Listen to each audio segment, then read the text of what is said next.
to watch Godzilla on opening weekend Friday, and it was a very interesting experience. I won't say the Godzilla bit of the movie was bad. I will just say that you could save money by only watching 1/3 of the movie, and that's the last third of the movie, where all the action happens. Like, and I'm not just saying action as in, oh my god, we have Godzilla on the screen, everyone's gonna, like, go fucking run, hide, all sorts of shit thing, like everyone's been complaining about for the past 2-3 days. I mean, there was literally more character development, more caring and emotional support, more everything in that last third of the movie than there was through the entire 2/3. In the beginning of the scene, oh wait, did I forget to say spoilers? Too late now, I'm sorry. I'll put it on the title or something. Anyway, in the first third of the movie, we're seeing this guy, he and his wife are all like working in a nuclear power plant or something. I have no fucking clue. It was just that boring. And then she dies. Why? Because something moved in the earth and she died. Then in the second half, second half? This is thirds. In the second third, we see the son take over being moody and broody and basically Batman, but in the army, or whatever division he was in. See, he was just so boring, couldn't even be bothered to pay attention, because they're all so stereotypical, cookie-cutter characters that nobody anywhere could ever feel any emotion for. Well, I guess some people can, but for me, no.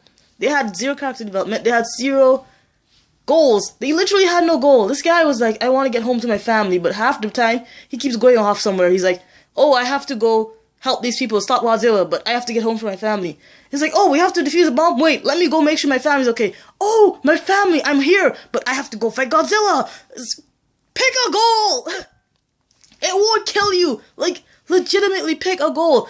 I had a teacher tell me one time, it's either you take a shit or get off the damn pot. And this guy, he wants to walk around with his shit running down his legs, because he obviously don't know what the hell he's doing.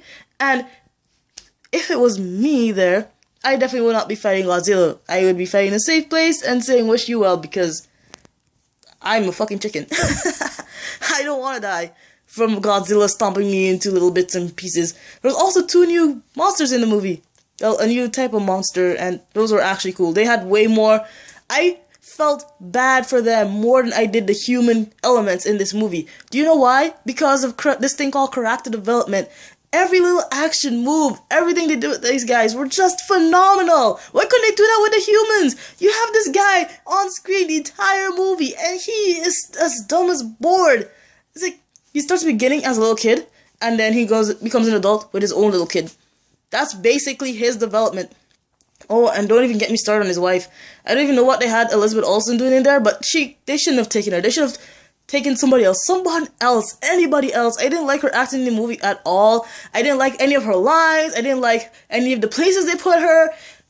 Everything about her was just ridiculously awkward until the very end. And that was like the least awkward human thing they did in the entire movie. Otherwise, fuck what they're doing.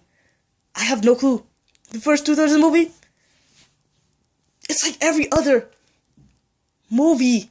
It's like the first 10 minutes of every other disaster movie, except extended, and I felt like I got jilted, right? Because I paid for a ticket to see a Godzilla movie, hoping to see a Godzilla movie. What I got was repeats of the first 10 minutes of the previous disaster movies, and then Godzilla. It's like extended trailer time or something. I have no clue. But seriously, I really didn't like that movie. And it had nothing to do with the fact that Godzilla was only a supporting character in his own movie. It had more to do with the fact that the humans were supporting characters the actors were supporting their characters. They had to like drag them along and make sure they had some kind of development. It was a mess. And every single person was saying, oh, Godzilla fans would like this. Anyone who's watching Godzilla would know that this is natural. I'm like, no. Do not make excuses for this movie. Do not make any excuses for this movie.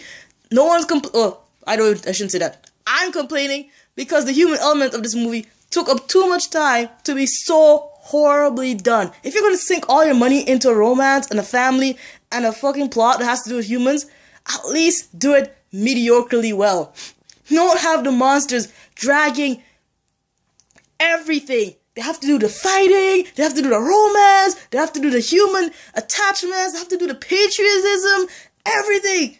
Everything. They had them also doing everything. They literally stuffed a 2-hour movie into like 30 minutes. 20 minutes. I didn't even fucking know. I didn't even check the time, but it was just, it's like 40 minutes of that movie. Monsters had to carry. 40 minutes of it. What should have been the movie was just stuffed into 40 minutes of it. Done. End of story. I hope they remake it, because this was just bad. Just cut out the human elements. Just have a mad scientist who just wants to kill Godzilla or use his bones or something to make armor. I don't care. Have a genetic plot. Just don't have this, I want to make Deep Crack this crap and then fail miserably at it. Just don't. Just don't.